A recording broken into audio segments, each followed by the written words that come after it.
નમસ્તે વિદ્યાર્થી મિત્રો, હું છું ભાર્ગવ લાઠિયા અને સ્વાગત છે તમારું આપણી આ એજ્યુકેશનલ એક્સપર્ટ યુટ્યુબ ચેનલ ઉપર.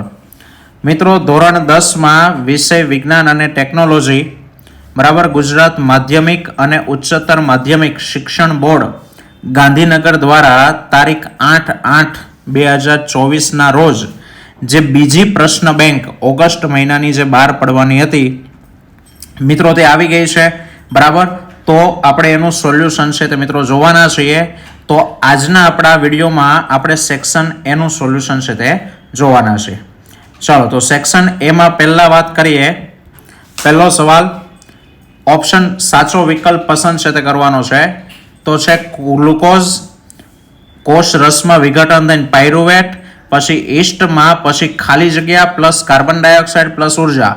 તો મિત્રો ઈસ્ટ કીધું છે એટલે એમાં શું બને? આલ્કોહોલ, અને આલ્કોહોલ તરીકે ઇથેનોલ. ચલો, બીજો પ્રશ્ન છે, મનુષ્યમાં મૂત્રપિંડ એ ખાલી જગ્યા તંત્રનો ભાગ છે, સંકળાયેલો ભાગ છે. તો મૂત્રપિંડ કયામાં આવે મિત્રો? ઉત્સર્જન તંત્રની અંદર છે તે આવે. ત્રીજું છે કે જો અરીસાથી પ્રાપ્ત પ્રતિબિંબ આભાસી, ચત્તુ અને મોટું છે તો એ અરીસો કયો હશે? તો મિત્રો આભાસી કીધું છે અને મોટું કીધું છે. તો આભાસી અને મોટું પ્રતિબિંબ કયા અરીસામાં મળે? તો કે માત્ર અંતર્ગોળમાં મળે. બરાબર, જે આકૃતિ નંબર જે એની છઠ્ઠી આકૃતિ છે એ છઠ્ઠી આકૃતિમાં, એટલે કે વસ્તુને જો આપણે એફ અને પી ની વચ્ચે મૂકીએ તો પ્રતિબિંબ અરીસાની પાછળ મળે, આભાસી મળે, ચત્તુ અને વસ્તુ કરતા મોટું.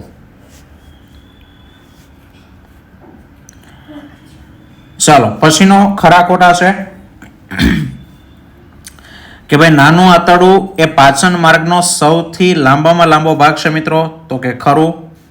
માછલી ત્રિકોટરીય હૃદય ધરાવે. કોટરીયનો અર્થ થાય ખંડીય. ત્રિખંડીય હૃદય ધરાવે છે. તો કે ખોટું. માછલીનું હૃદય દ્વિખંડીય છે તે હોય.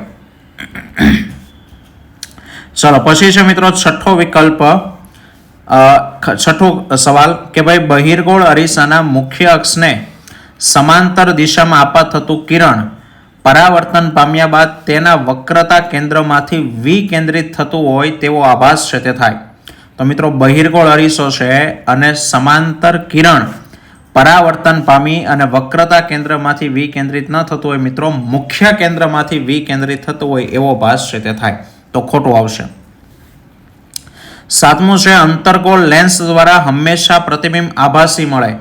તો મિત્રો ખરું છે, અંતર્ગોળ લેન્સમાં બધા જ પ્રતિબિંબ હંમેશા કેવા હોય? આભાસી હોય. ચાલો, ખાલી જગ્યા કે ભાઈ રંધ્ર કે છિદ્રો ખોલવા કે બંધ થવાની ક્રિયા ખાલી જગ્યા કોષો દ્વારા થાય. તો કે મિત્રો ઓપ્શન આવશે બી, રક્ષક કોષો.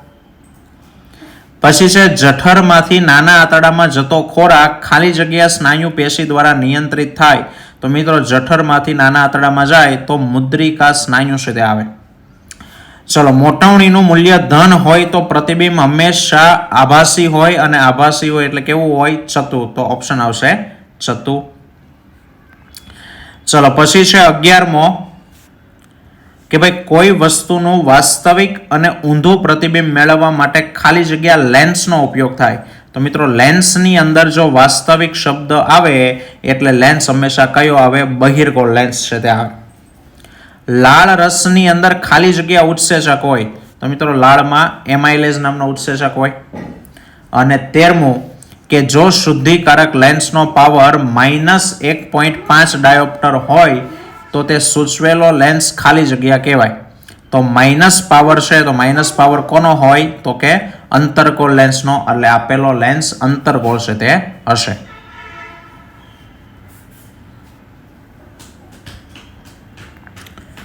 ચલો, પછી છે મિત્રો એક શબ્દમાં કે નાના આંતરડાની અંદર આવેલા આંગળી જેવા પ્રવર્ધોને શું કહેવાય? તો કે રસાંકુરો છે તે કહેવાય. બરાબર. ત્યાર પછી કયો અરીસો વાહનોની હેડલાઇટમાં શક્તિશાળી સમાંતર કિરણ જૂથ મેળવવા માટે વપરાય? તો હેડલાઇટમાં વપરાય અંતર્ગોળ અરીસો. કયો? અંતર્ગોળ અરીસો. તો મિત્રો પ્રશ્ન 1 બ એની અંદર 2 માર્ક્સના 10 પ્રશ્નો આપેલા છે. ચલો, પહેલો છે તફાવત આપો સ્વયંપોષી પોષણ અને વિષમપોષી પોષણ.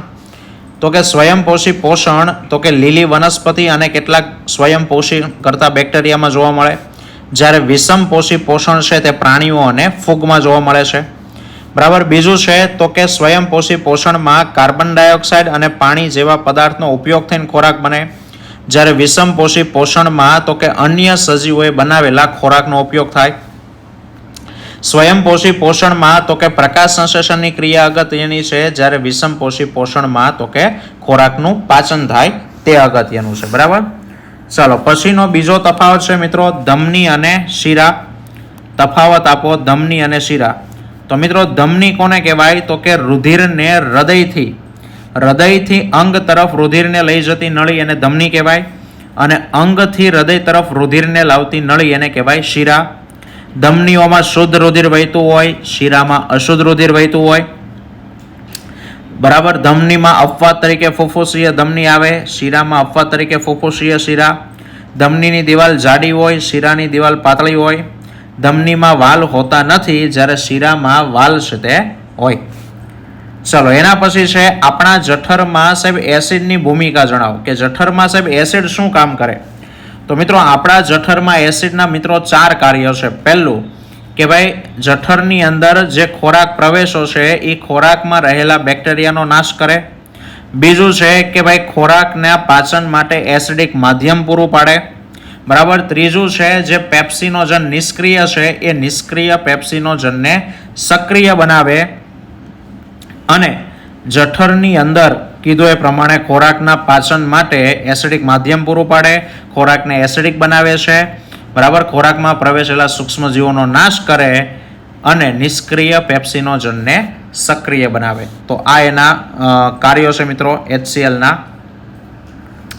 ચલો, ત્યારબાદ છે અંતર્ગોળ અરીસો અને બહિર્ગોળ અરીસાનો તફાવત. અંતર્ગોળ અરીસો અને બહિર્ગોળ અરીસા વચ્ચેનો તફાવત. તો મિત્રો અંતર્ગોળ અરીસો તો કે જે અરીસાની પરાવર્તક સપાટી અંદર વળી હોય એ અંતર્ગોળ કહેવાય. જે અરીસાની પરાવર્તક સપાટી બહારની તરફ વળેલી હોય એને બહિર્ગોળ અરીસો કહેવાય. બરાબર. અંતર્ગોળ અરીસાની અંદર આભાસી અને વાસ્તવિક બંને પ્રકારના પ્રતિબિંબ મળે, જ્યારે બહિર્ગોળ અરીસાની અંદર પ્રતિબિંબ ફક્ત કેવું મળે? આભાસી. અંતર્ગોળ અરીસામાં પ્રતિબિંબ નાનું, જેવડું અને મોટું મેળવી શકાય, જ્યારે બહિર્ગોળ અરીસામાં પ્રતિબિંબ ફક્ત વસ્તુ કરતાં નાનું છે તે હોય. ચલો, 5મો પ્રશ્ન છે મિત્રો કે નીચેના પૈકી કઈ પરિસ્થિતિમાં કયો અરીસો વપરાય?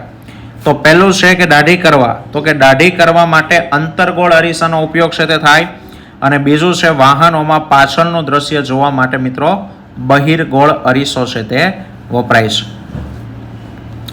ચલો, નેક્સ્ટ છે કે ભાઈ આપણા શરીરમાં ચરબીનું પાચન કેવી રીતે થાય?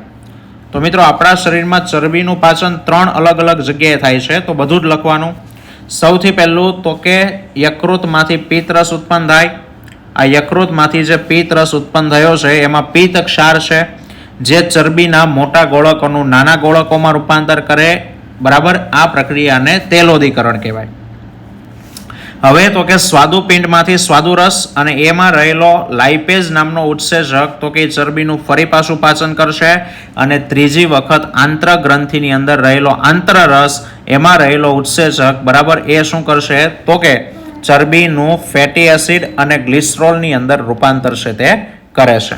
નો સવાલ છે માનવ ફેફસામાં વાત વિનિમયની પ્રક્રિયા સમજાવો. એટલે કે ફેફસાની અંદર વાયુનો વિનિમય કેવી રીતે થાય? તો મિત્રો ફેફસાની અંદર આપણે જાણીએ છીએ એ પ્રમાણે શ્વાસવાહિકા અને શ્વાસવાહિકાના છેડે તો કે ફુગ્ગા જેવી રચના આવી છે, જેને કહેવાય વાયુકોષ. અને આ વાયુકોષની ફરતે મિત્રો રુધિરનું વહન કરતી રુધિર વાહિનીઓ છે આવેલી છે. બરાબર. આની ફરતે આ રુધિર વાહિની છે. હવે થશે એવું કે રુધિર વાહિનીની અંદર અશુદ્ધ રુધિર છે. જ્યારે શ્વાસ લઈએ ત્યારે ઓક્સિજન યુક્ત હવા વાયુકોષમાં આવશે, અને વાયુકોષમાંથી ઓક્સિજન રુધિરમાં જાય, અને રુધિરમાંનો કાર્બન ડાયોક્સાઇડ વાયુકોષમાં આવે. બરાબર. તો આ રીતે વાયુ વિનિમયની પ્રક્રિયા છે તે થાય. ચલો, પછી છે કે ભાઈ વનસ્પતિમાં પાણી અને ખનિજ ક્ષારોનું વહન કેવી રીતે થાય છે? તો મિત્રો પાણી અને ખનિજ ક્ષારનું વહન કરવા માટે વનસ્પતિમાં જલવાહક પેશી આવેલી હોય. હવે આ સવાલ ચોપડીમાં આપણને આપેલો છે, પણ એ મોટો સવાલ છે. હવે 2 માર્ક્સની અંદર ટૂંકમાં એની અંદર આપણે અહીંયા લખીએ કે સાહેબ વનસ્પતિમાં પાણી અને ખનિજ ક્ષારના વહન માટે તો કે જલવાહક પેશી આવેલી છે, બરાબર. હવે એમાં શું થાય તો કે મૂળ, પ્રકાંડ અને પર્ણની જલવાહક પેશી એકબીજા હારે જોડાય અને પાણીના વહન માટેનો સળંગ માર્ગ બનાવે. હવે એમાં મૂળના કોષો જમીનમાં સીધા સંપર્કમાં હોય, બરાબર. હવે જમીનમાં સીધા સંપર્કમાં છે એટલે જમીનમાંથી શું મેળવે તો કે પાણી અને ખનિજ ક્ષારોનું શોષણ કરે. જમીનમાંથી ક્ષાર શોષી લે એટલે જમીન અને મૂળની વચ્ચે આયનોની સાંદ્રતાનો તફાવત સર્જાય.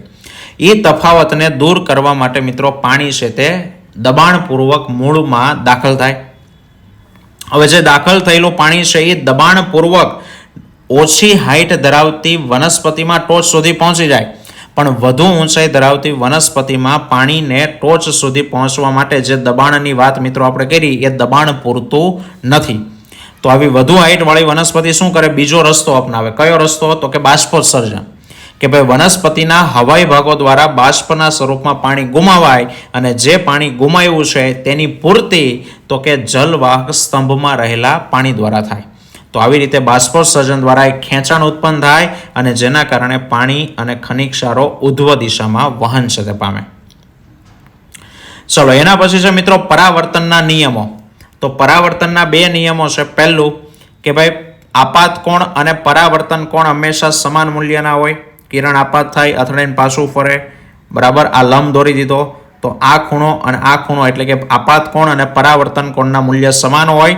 અને બીજો મુદ્દો છે કે સાહેબ આપાત કિરણ આપાત બિંદુએ સપાટીને દોરેલો આ લંબ અને પરાવર્તિત કિરણ આ ત્રણેય એક જ સમતલમાં છે તે હોય, બરાબર. ચલો ત્યાર પછી મિત્રો 10મો અને છેલ્લો સવાલ છે આજના આપણા ટોપિકનો, કારણ કે એના પછી વિભાગ બી છે જેને આપણે આવતા લેક્ચરની અંદર છે તે જોશું. ચલો તો પ્રશ્ન 10ની અંદર છે પ્રકાશના વક્રીભવનના નિયમો. મિત્રો એનો જવાબ જોઈએ એની પહેલાં જો તમને વિડીયો ગમ્યો હોય તો લાઈક કરો. તમારા બીજા આવા મિત્રો સુધી ધોરણ 10માં ભણતા હોય એવા તમારા બીજા મિત્રો સુધી આ વિડીયો છે એને શેર કરો, જેથી કરીને તે પણ ક્વેશ્ચન બેંકનું સોલ્યુશન છે તે જોઈ શકે. અને જો હજુ સુધી અમારી ચેનલને સબસ્ક્રાઇબ ન કરી હોય તો સબસ્ક્રાઇબ કરી અને બેલ આઇકન દબાવો. ચલો મિત્રો તો પ્રકાશના વક્રીભવનના નિયમની વાત કરીએ તો એમાં 2 નિયમ છે કે પહેલું આપાત કિરણ, વક્રીભૂત કિરણ અને 2 માધ્યમને છૂટી પાડતી સપાટીએ આપાત બિંદુએ દોરેલો લંબ અહીંયા 3 એક જ સમતલમાં હોય. અને નેક્સ્ટ નિયમ છે કે સાહેબ આ પ્રકાશનો રંગ અને આપેલા 2 માધ્યમની જોડ માટે આપાત કોણનો સાઇન અને વક્રીભૂત કોણના સાઇનનો ગુણોત્તર છે તે અચળ હોય. એટલે કે સાઇન I છેદમાં સાઇન R આ ગુણોત્તર અચળ હોય, કારણ કે આપાત કોણ એટલે I, વક્રીભૂત કોણ એટલે R, આપાત કોણનો સાઇન એટલે સાઇન I અને વક્રીભૂત કોણનો સાઇન એટલે સાઇન R. આ 2 ગુણોત્તર કેવા હોય? અચળ હોય. તો મિત્રો આ હતા વક્રીભવનના નિયમો. તો મિત્રો આ હતો આજનો આપણો ટોપિક, બરાબર. વિભાગ એનું સોલ્યુશન આવતા વિડીયોમાં ફરી પાછા મળીશું. ત્યાં સુધી જય હિન્દ, જય ભારત.